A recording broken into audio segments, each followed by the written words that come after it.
Armscore 45.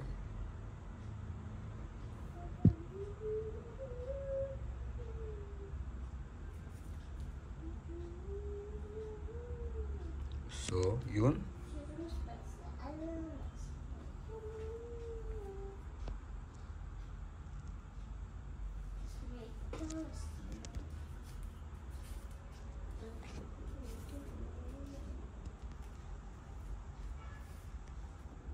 So, good evening mga ka-gunners, no?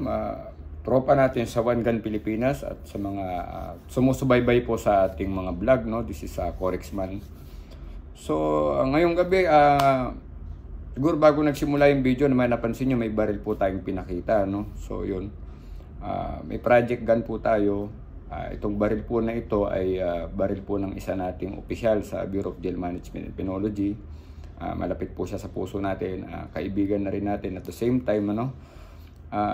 Last time kasi nag-usap kami, sabi niya may baril ako bro, sabi niya na gusto ko nang ibenta, sabi niya updated naman ng license, okay naman yung baril, sabi niya ibenta natin, maghanap ka ng buyer kasi ganit bibili ko ng bagong baril. So may mga minensyong siyang baril na gusto niyang bilhin. So expensive, no? Pagka sabi niya gusto niya maglaro, ipanlaro. Sabi ko, sir, why not tignan ko muna yung baril mo. Sabi ko baka mamaya may magawa tayong maganda dun sa baril. Maserve yung purpose. So yun, minsan alam niyo po, minsan may mga bagay na meron na tayo na kailangan lang nating pagyamanin o improve or enhance or i-modify. Kung sa baril, modification yung term na ginagamit natin. So ayun, nagpunta ako sa office niya lately. So tinignan ko yung baril personally. So yun na nga po, yung kaninang pinakita ko sa video. So ito po yun. Baril po ng ating Jail Senior Inspector Joselito Florentino ng Santa Maria Municipal Jail, Bulacan. So ito po yun, ano. So, this is Armscore 45, no. Diba? So kanina prior to filming po, no, cleaner ko naman na po ang baril. Yan. Clear po yan. So yun, kwento nitong baril na ito, nung bago raw siyang Jail Officer 1 sa BJMP, way back 1994. Pinurchase niya to, kasi during that time po, ang mga baril ng BJMP noon ay 38 caliber. Yung iba po, wala pa silang isyong baril. So, kung walang isyong baril, magde-decide ka talagang bumili ng sarili. Actually ako, inabot ko rin naman sa BJMP yung 38 way back 2006. Ano po. So yun, nung nakita ko yung baril, sabi ko, sir, mukhang meron pa tayo, may pag-asa po ito na mapaganda pa. Kasi nga, kung ikakasa mo naman, sabi ko nga, okay pa naman yung fitting. Although sa tingin ko, may ipipiting pa ito ng mas maayos pa. Para mas gumanda po yung performance ng baril. So yun, pansinin po ninyo, no? So, this gun was purchased way back 1994, no? So, yan po yung mga Armscore na una nung 1994, ganyan po. Pero in fairness po, makikita nyo, may front serration na siya, di ba? So, yun. Ito, may modification na ginawa yung, ewan ko kung sino po yung gunsmith niya nung una. Ayan, may in-optic po. Ayan, may optic na green. Pero hindi naman lumiliwanag. Siguro sa tagal na rin ng optic siguro, kaya wala ng glare. So ito, binutas niya yung rear sight. So yan. Siguro nilagyan niya to ng optic. Hindi niya na napalitan, hindi niya na lagyan ng bago. So yun, nanatiling butas. So nakakaduling. No? So maraming imperfection yung baril, no? Titignan nyo, ito po. Sabi ko kay Sir Alito, we have to replace this one. Sana ay maganda, may memory group dito. So yan. Lalagyan din po namin ito ng ambi safety para left and right po. So yun, yung magazine catch, papalitan po na siguro. Papalitan natin ng medyo mahaba ng konti. Extended lang ng konti. Sabi niya sa akin, bakit hindi daw lagyan ng magazine catch na may tornilyo para mas extended. Sabi ko, sir, tinanong ko siya kung i-carry ba ito o ipanlalaro lang. Sabi niya sa akin, both. So sabi ko, sir, I suggest not to place yung mga screw na magazine catch. Why? Pag kineri nyo po ito, in case of emergency, binunot nyo, baka mapindot po nyo, malaglag yung magazine. So, disadvantage po yun. So, sabi ko, ganito na lang sir, siguro lagyan natin ng mas extended pa ng konti. Katulad yung nakakabit po sa aking Armscore 45, no? That Ed Brown po yung nakakabit sa akin. So, yun, itataas natin ng konti ito siguro. Yan. So, mapansin nyo yung grip, ano? I don't know kung saan nabili itong grip na ito, no? O, siguro, may brand siya dati dito, natanggal na sa katagalan. Ayan. Yan. Again, hindi po ito paltik mga kababayan. Baka mamaya, i-bash nyo na naman yung baril. Hindi po ito paltik. Armscore ito. Registered firearm to. Updated po ang lisensya nito. Si Jail Senior Inspector Florentino po ay legitimate firearm owner po yun. LTAP holder. Ito po, updated po ang firearm registration po niya. So, hindi po ito paltik mga kababayan. Ito po ay Armscore na yung mga unang model na nilabas po nila.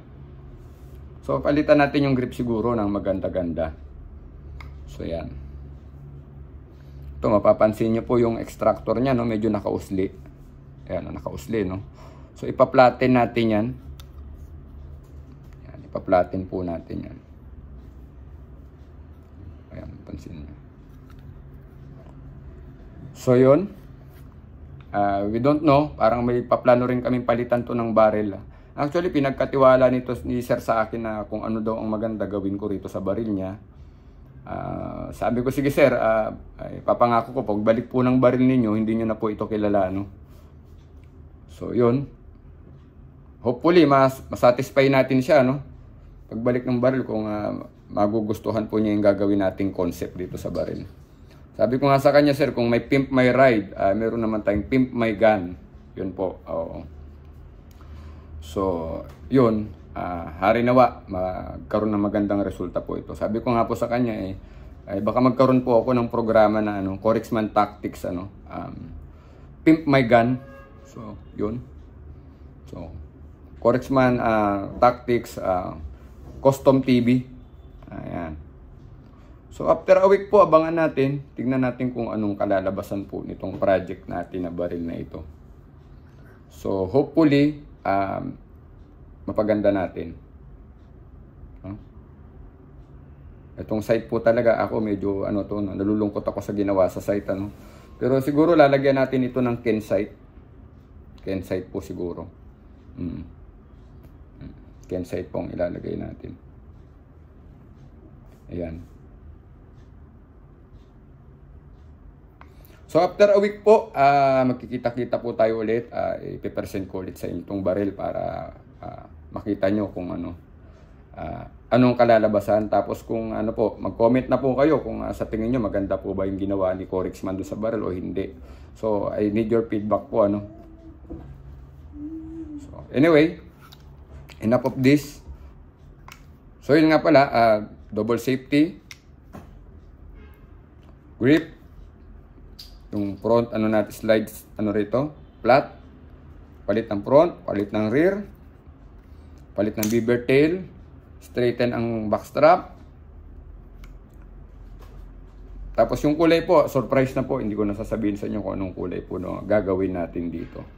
So anyways, maraming salamat po pala ron sa mga nanood ng aking vlog dun sa aking caliber 45 yung aking Sam Military na Corexman edition. Marami pong nanood, marami pong na-amaze, marami nagtanong, nag-PM, nag-message sa atin. So ito po yun So clear natin. So wala pong laman. So ayun.